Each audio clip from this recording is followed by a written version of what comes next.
सुनने के लिए जो नहीं आए वो घर से ही सुन रहे हैं। और आप लोगों ने हजारों लोगों को, अपने परिवार के ही ना जाने कितने लोगों को भगवान से जोड़ करके जो पुण्य किया है वह अवर्णनीय है, उसका वर्णन नहीं किया जा सकता। जैसे पाप नहीं गिनाए जा सकते, उसी प्रकार भागवत श्रवण कराने का जो पुण्य है वो पुण्य भी गिनाया नहीं जा सकता, इतना पुण्य हो जाता है।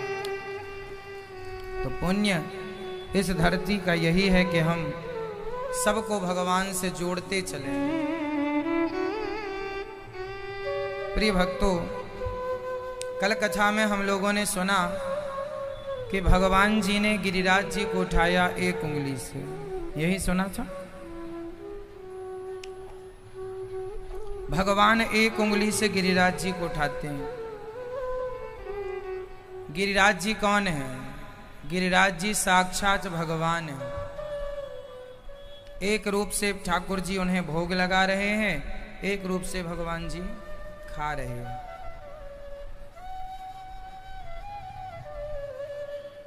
गिरिराज जी के रूप में आज हम सबके मध्य भगवान श्री कृष्ण ही विद्यमान हैं। हम बड़ भागी हैं कि हम उस दौर में जन्म लिए हैं जहां वृंदावन, गिरिराज जी, गोवर्धन अर्थात नंदगांव, बरसाना सब कुछ है। कलयुग का अंत आते आते ये सारे तीर्थ विलुप्त हो जाएंगे, ये सारे सदग्रंथ विलुप्त हो जाएंगे। ना कहने वाले रहेंगे, ना सुनने वाले बचेंगे।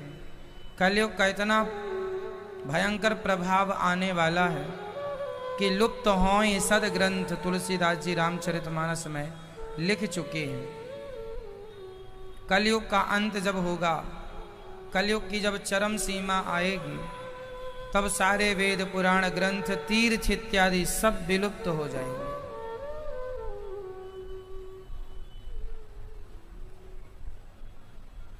हम बड़ भागी हैं कि हम उस समय पर हैं जहां कथा सुनने को मिल रही है, कथा के साथ दर्शन मिल रहा है। भगवान से यही प्रार्थना करना कि हे प्रभु, अगली बार हमें जहां जन्म देना, जहां भी जिस योनि में भेजना, अपना भक्त बना कर ही भेजना। जे ही योनि जन्म हूं कर्म बसतः राम पद अनुरागम। मैं सदा भगवान का बन करके संसार में रहना चाहता हूँ। संसार का बनने के लिए मैं नहीं, मैं सदा भगवान का बनकर रहना चाहता हूँ और भगवान का बनकर ही रहूँ, यही मेरी कामना है। मैं ये नहीं कहता भगवान से कि प्रभु अगले बार मुझे भेजना ही मत। हम भगवान से यही कहें कि जिस योनि में आप भेजना, अपना दास बनाकर अपनी भक्ति देकर के भेजना, ताकि मैं आपको तब भी भूलूं नहीं।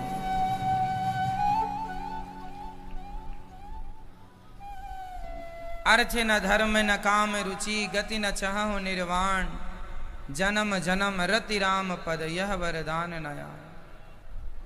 ना अर्थ, ना धर्म, ना काम, ना मोक्ष की कोई अभिलाषा नहीं, कोई चाहत नहीं, एक ही कामना रह गई है, बस भगवान का बन के रहने की। गिरिराज जी की शरण में जब सारे ब्रजवासी आए, भगवान से कहा प्रभु मेरी रक्षा कीजिए, इंद्र तो मूसलाधार पानी बरसा रहे हैं। भगवान ने तुरंत गिरिराज जी को अपने कनिष्ठिका पर धारण कर लिया। सब देखते रह गए। एक उंगली से पूरा पहाड़ उठा लिया। अपने भक्त के लिए भगवान पहाड़ उठाने को तैयार है। कोई भक्त भगवान की शरण में जाए तो सही, भगवान कहते हैं मैं तुम्हारे लिए पहाड़ उठाने को तैयार हूं, तुम मेरे बनो तो सही। अब भगवान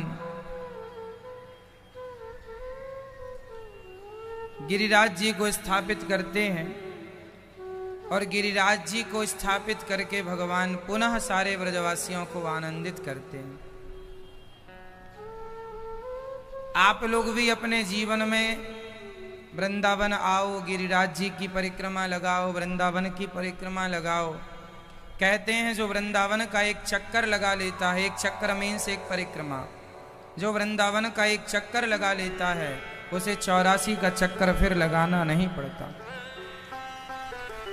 इसलिए आप लोगों ने लगाई परिक्रमा वृंदावन की,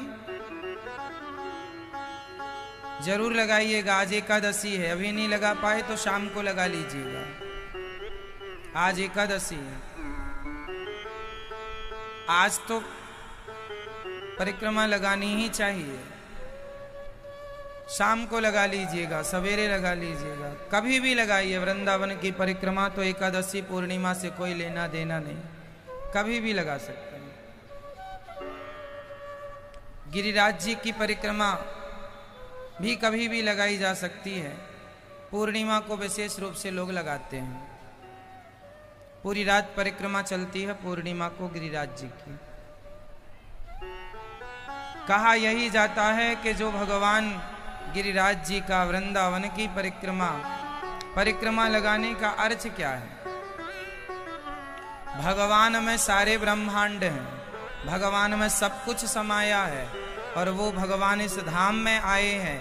तो यहाँ पर रहने वाले गोविंद की परिक्रमा लगा लो, धाम की परिक्रमा लगा लो, तो सारे ब्रह्मांड की परिक्रमा, पूरी पृथ्वी की परिक्रमा लगाने का पुण्य मिल जाता है। गिरिराज जी में और वृंदावन में ऐसे कितने साधु संत हैं जो परिक्रमा 12 महीने लगाते हैं, परिक्रमा में ही रहते हैं, परिक्रमा में ही खाते हैं, और रोज परिक्रमा ही। जब परिक्रमा में ही कहीं सो गए जागे तो फिर परिक्रमा चालू।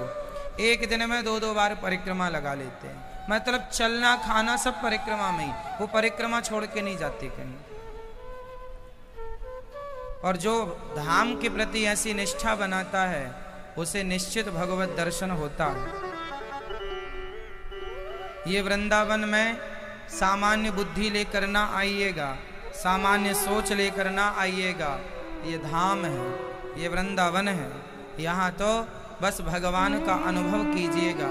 यहाँ तो कण कण में गोविंद समाये हैं। ईश्वर तो सब जगह समाये हैं, पर फिर भी यहाँ भगवान की विशेष महिमा है। यहाँ यमुना जी प्रत्यक्ष भगवान की पत्नी।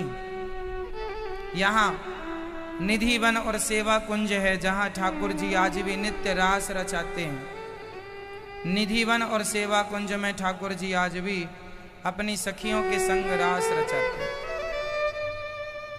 आज भी मतलब आज की रात जो बीत गई इसमें भी रचाया, जो आज की रात आने वाली है इस पर भी रचाएंगे।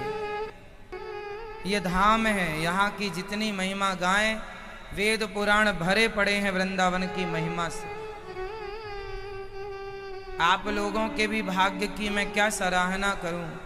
आप भी कम बड़भागी नहीं है। वृंदावन की धरती पे आ जाना, ये बिना भाग्य के ये नसीब नहीं होती। यहाँ की माटी, यहाँ की धूल, यहाँ की रज।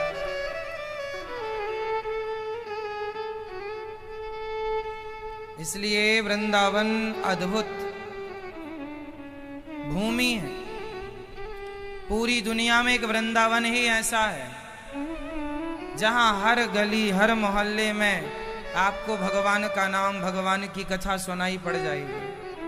वृंदावन में एक भी दिन ऐसा नहीं है जिस दिन वृंदावन में रोज 10, 20, 50 कथाएं ना होती। वृंदावन में यहाँ भी कथा चल रही है, आगे भी कथा चल रही है, वहां भी चल रही है, वहां भी चल रही है। एक जगह पूरी होती है, दूसरी जगह चालू हो जाए। कहीं ना कहीं कथा अभी भी वृंदावन में 20, 25, 50 जगह से ज्यादा कथाएं चल ही रही होंगी। भागवत चलती ही रहती, यहाँ भागवत कभी बंद नहीं होती, चलती ही रहती है। उस गली में कथा, उस गली में कथा। यहाँ तो बस हर गली से बस एक ही ध्वनि निकलती है कि कृष्ण कब आओगे। गोपियाँ पुकार रही हैं, गोविंद कहाँ चले गए हो, कब आओगे। यहाँ तो बस पढ़ने वाले बच्चे भागवत पढ़ रहे हैं, गुरुजन भागवत पढ़ा रहे हैं। यहाँ तो घर घर बच्चों का नाम। यहाँ जब भी किसी बच्चे का जन्म होता है तो यहाँ पर ब्रजवासी अपने बच्चों का नाम गोविंद, गोपाल, माधव, मनमोहन, मदन, मुरारी, गिरिवरधारी इत्यादि ही रखते हैं। यहाँ डबलू बबलू कोई नहीं रखता अपने बच्चों का नाम।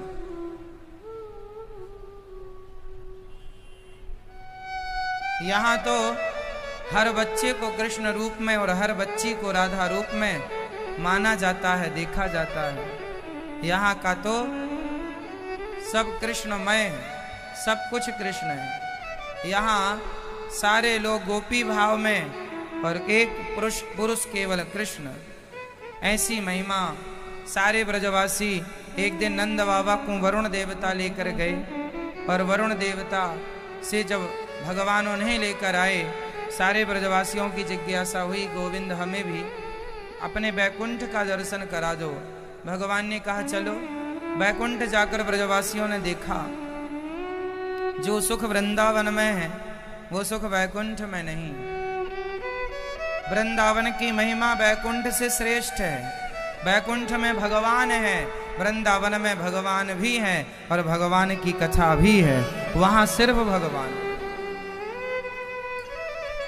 यहाँ कथा भी है। भगवान की कथा के बिना भगवान भी अधूरे हैं।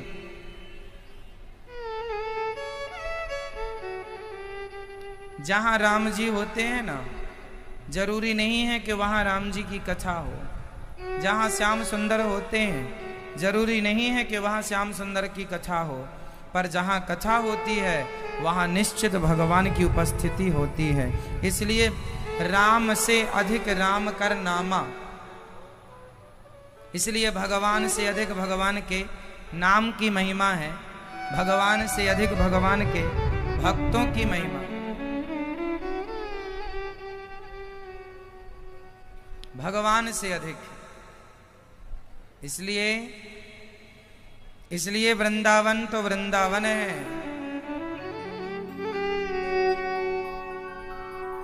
सारे ब्रजवासियों ने वृंदावन वापसी की और कहा, वृंदावन जैसा कुछ नहीं है गोविंद, हमें यहां से दूर ना करो। आज भगवान यमुना के पुलिन तट पर खड़े होकर सुंदर सी बांसुरी बजा रहे हैं। सारी गोपियां अपने काम में मस्त हैं। तभी भगवान ने भगवान पिता रात्रि शरदोत्फुल्ल मल्लिका वीक्षिरन्तुं मनश्चक्रे योगमाया मुपाश्रितः। आज भगवान ने सुंदर सी रात्रि, शरद पूर्णिमा की रात्रि थी, यमुना के तट पर खड़े होकर एक पांव को दूसरे पांव पर टेढ़ा सा किया और खड़े होकर श्याम सुंदर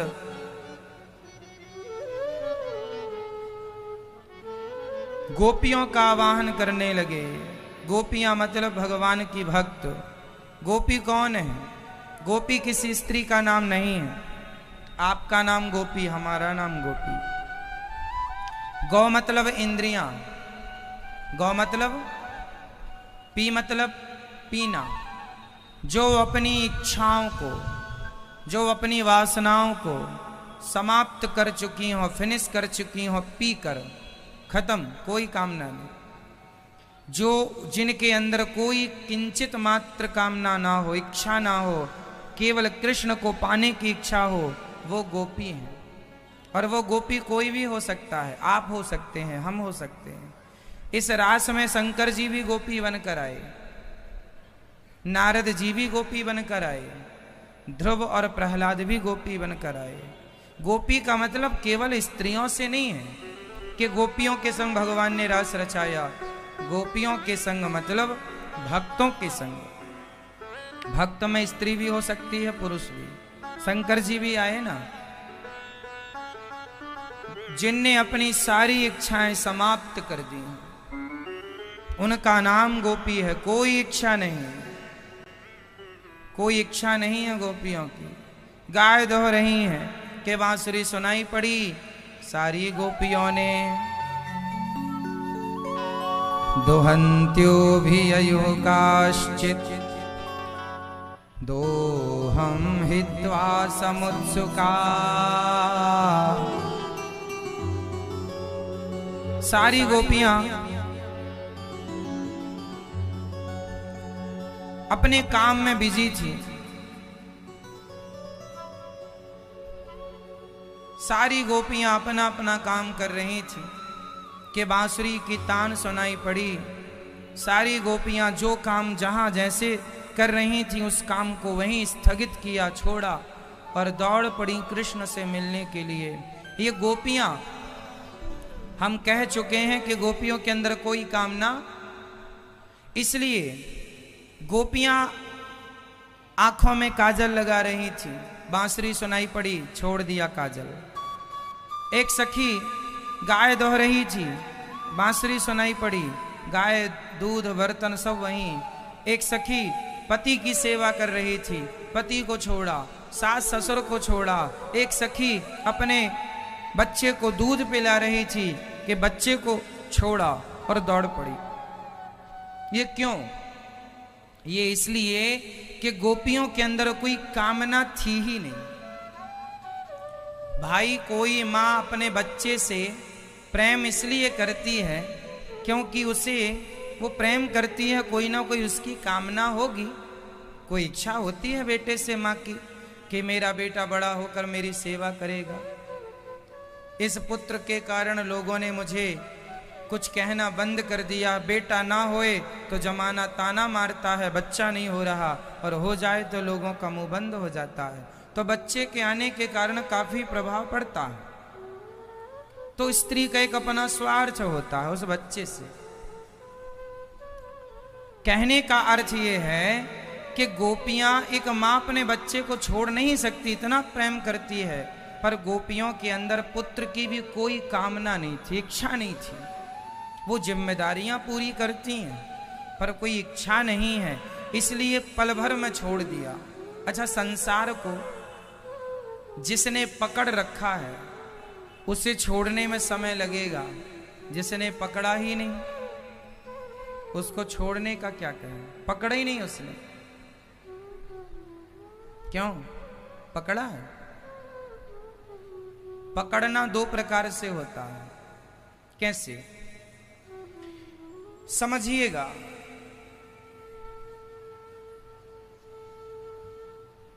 आपके बेटे को आप भी पकड़ती हैं, मतलब मां भी पकड़ती है, और आपके बेटे को ही आपके घर में काम करने वाली, काम करने आई जो बाई है, वो भी आपके बच्चे को पकड़ती है, नहवाती है, धुलाती है, उसे मालिश करती है, सब सेवा करती है।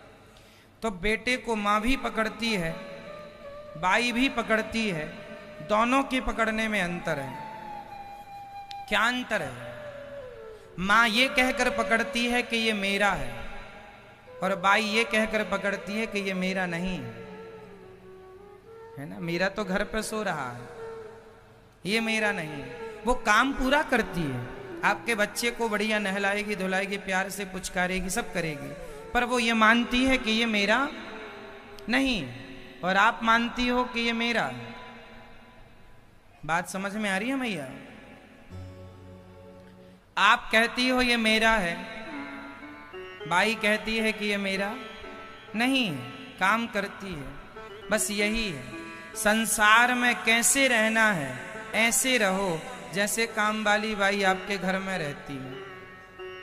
काम सारा आपका करती है, बच्चे आपके संभालती है, पर वो ये मानती नहीं है कि ये मेरे हैं।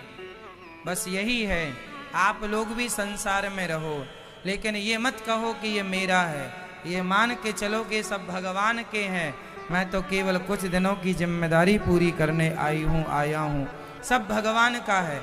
तो पकड़ कर भी ना पकड़ने जैसा यही है। मैं पकड़ कर भी नहीं पकड़ा,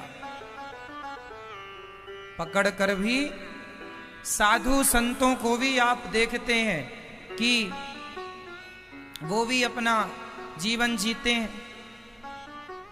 परंतु वो दिखते तो हैं कि पकड़ रखा है सब, पर वो पकड़े नहीं होते। हम लोग अंदर बाहर दोनों से पकड़ लेते हैं, साधु लोग बाहर से पकड़ते हैं, अंदर से नहीं। समझ गए? नारियल दो प्रकार के होते हैं, एक कच्चा नारियल, एक पका नारियल। दोनों में अंतर आप बताओगे। कच्चा नारियल कैसा होता है? मैया, कच्चा नारियल कैसा होता है? जो कच्चा नारियल होता है ना, वो बाहर वाले को पकड़ के रखता है। मतलब जो नारियल की खोपड़ी होती है उससे कच्चा नारियल चिपक जाता है। आप जब नारियल तोड़ते हैं ना कच्चा वाला, तो नारियल तो टूटता है, अंदर का गोला भी टूट जाता है। जबकि पका नारियल खोपड़ी से अलग हो जाता है। तो पका नारियल टूटता है तो नारियल टूटता है, अंदर का गोला नहीं टूटता। कच्चा जो है बाहर वाले को पकड़ के रखता है, खोपड़ी को पकड़ के रखता है, जबकि पका हुआ छोड़ देता है। बस यही है संसार में। आप ये बताओ मुझे कि कैसा रहना अच्छा है? कच्चे नारियल की तरह जिसने पकड़ रखा है, ऐसे ही आप लोग भी संसार को पकड़ रखे हैं। मेरा मेरा मेरा, मेरी पत्नी, मेरा पति, मेरा परिवार, मेरा घर, मेरा पैसा। और एक वो है जो रहते नारियल के खोपड़ी के अंदर ही रहता है, लेकिन वो खोपड़ी से अलग हो जाता है। रहना संसार में ही है, लेकिन वैसे ही रहना है जैसे नारियल का पका हुआ गोला है, बाहर वाले को छोड़ देता है, कोई मतलब नहीं। आप लोग क्या करते हैं? पकड़ के रखते हैं। तो नारियल टूटा तो खोपड़ी टूटते ही गोला भी टूट गया। ऐसे ही आप लोग हैं, पत्नी मरती है तो पति कहता मैं मर गया, मैं मर गया। मैं, तू कहाँ मर गया? तेरी पत्नी मर गई है। अरे अब मैं कैसे जीऊंगा, मैं मर गया। ये कच्चा नारियल है, खोपड़ी टूटी तो ये भी टूट गया। खोपड़ी मतलब पत्नी, जिससे चिपका था,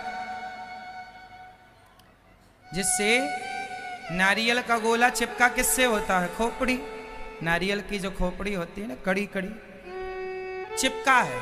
तो पति चिपका है संसार से, बच्चों से चिपका है, पत्नी से चिपका है, पैसों से चिपका है, परिवार से चिपका है। परिवार को कुछ भी होता है, अरे मैं तो लुट गया, मैं तो बर्बाद हो गया, मैं तो मर गया। तू कहाँ मर गया?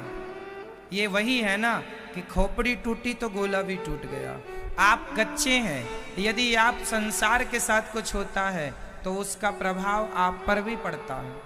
पत्नी को कुछ होता है तो आप भी प्रभावित होते हैं, बच्चे को कुछ होता है आप भी प्रभावित होते हैं। क्यों? क्योंकि आपने पकड़ रखा है।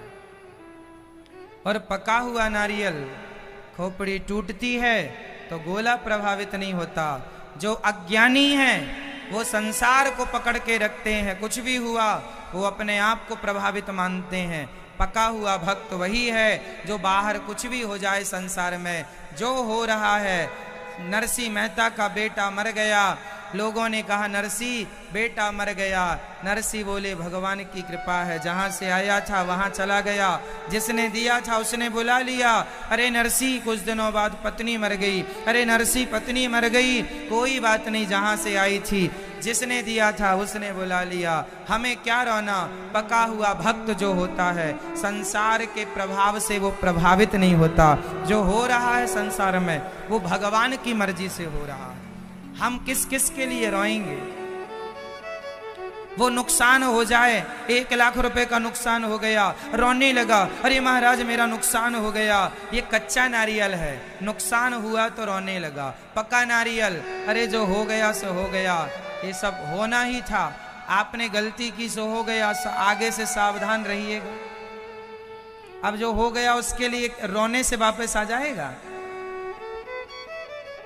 क्या होगा रोने से? कोई फायदा नहीं।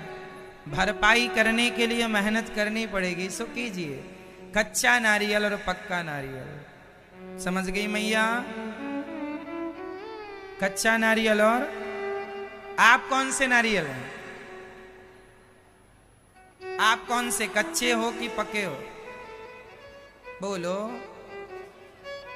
क्या हो आप? क्या है आप? पके? हाँ। आप कैसे हैं? कच्चे के पके? कच्चे? आप जी पके हैं? वाह। इतनी सरलता से आप कह रहे हैं कि पके हैं, कई जन्म लग जाते हैं पकने के लिए। अच्छा है कि आप पक गए इसी जन्म में, अच्छा है। हम तो अभी कच्चे ही हैं, हम अभी नहीं पके।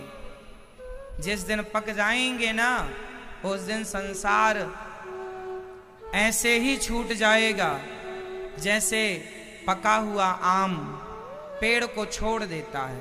कच्चा आम पेड़ को पकड़े रहता है, और वही आम पक जाए तो पेड़ से छुड़ाना नहीं पड़ता, अपने आप छूट जाता है। जो कच्चा है वही संसार में उलझा है, उसी ने संसार को पकड़ा है।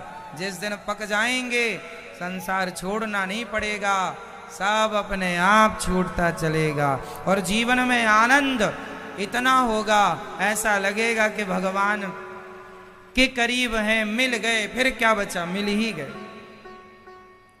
संसार बहुत कठिन है छोड़ पाना इसे। क्या आप क्रोध छोड़ पा रहे? बोलो, क्या क्रोध छोड़ पा रहे? अभिमान छोड़ पा रहे? लोभ छोड़ पा रहे? नहीं। इसलिए अभी अपने आप को कच्चा मानो और भगवान से यही प्रार्थना करो, प्रभु आपकी कृपा होगी तो ही मैं पकूंगा, आपके लायक बनूंगा, वरना मुझ में कहाँ योग्यता है, ना मैं काम।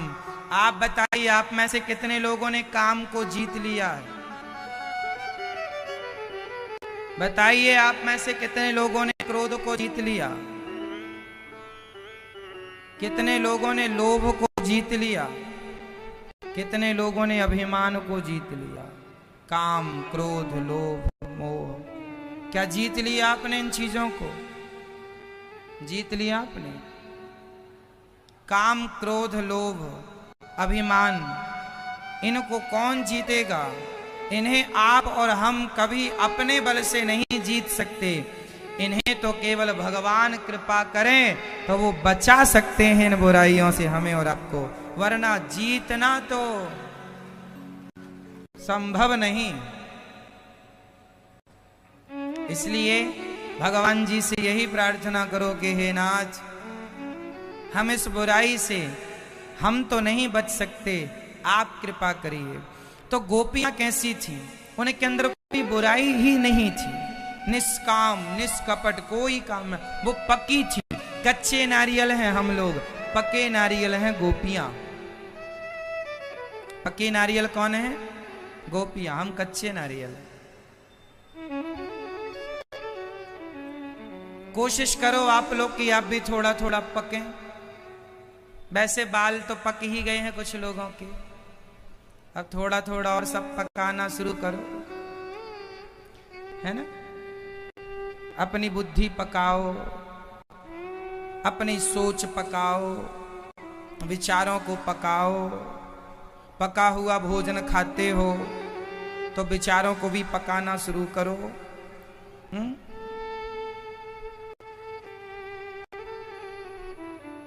सब कुछ धीरे धीरे पकाओ। जैसे बाल पक गए हैं ऐसे अब बुद्धि पकाओ। कोई गुस्सा, कोई गाली दे, चुप रहा करो, कोई बात नहीं, अब हम पक रहे हैं। सहनशीलता ज्यादा। पका हुआ व्यक्ति वही है जो जितना सहन कर ले उतना पका हुआ है। जो जितना सहन कर लेगा ईश्वर उतने जल्दी उसे मिल जाएंगे। समाज की हर बात, संसार की हर बात, अपमान सम्मान सब सहते हुए आगे चलना है। कोई कामना नहीं, निष्काम। हम कुछ नहीं चाहते, प्रभु से यही कहते हैं जैसे भरत जी ने कहा, अर्थ न धर्म न काम रुचि, गति न चाहूं निर्वाण, जन्म जन्म रति राम पद, यह वरदान न आन। कोई चाहत नहीं है। भरत जी कहते हैं बस राम के चरण चाहता हूं। गोपियां अपनी पत्नी, अपने बच्चे, पति, परिवार सब छोड़ दिया, केवल कृष्ण के भगवान के लिए गोपियों ने सब छोड़ दिया। आप भी थोड़ा सा समय निकाल कर भगवत चिंतन किया करो। हम ये नहीं कहते कि आप सब छोड़ दो, काम धाम नहीं छोड़ना, कर्म करना है। काम करते हुए भगवान का चिंतन करना है। छोड़ना नहीं है कि जब छोड़ के आप जंगल चले जाएं, छोड़ना नहीं है। काम करते हुए ये मानना है कि ये सब काम जो हम कर रहे हैं सब भगवान का है, मेरे श्याम सुंदर का है और मैं उनका काम कर रही हूँ, मेरा तो कुछ है नहीं। अच्छा ये बताओ आपका क्या है? ये सारा काम भगवान जी का तो है। अच्छा ये बताओ, ये गौरी गोपाल आश्रम है, ये किसका है? भगवान जी का है। गौरी गोपाल भगवान का। यहाँ अन्य क्षेत्र चलता है, कौन चला रहा है? भगवान चला रहे हैं। गौरी गोपाल जी की रसोई चलती है, कौन चला रहा है? ठाकुर जी चला रहे हैं, भगवान जी चला रहे हैं। माताओं की सेवा हो रही है, कौन कर रहा है? भगवान जी कर रहे हैं। हम कौन हैं? निमित्त। जब आप ये मान लेते हैं कि सब भगवान का है तो आप टेंशन फ्री हो जाते हैं, और आप ये मान लेते हैं कि ये सब मेरा है तो इससे दो नुकसान है। पहला तो अभिमान आ जाएगा कि मैं सब कर रहा हूं, अभिमान आपको नष्ट कर देगा। और दूसरा, आप टेंशन में आ जाएंगे, लोड आपके माथे आ जाएगा। घुट घुट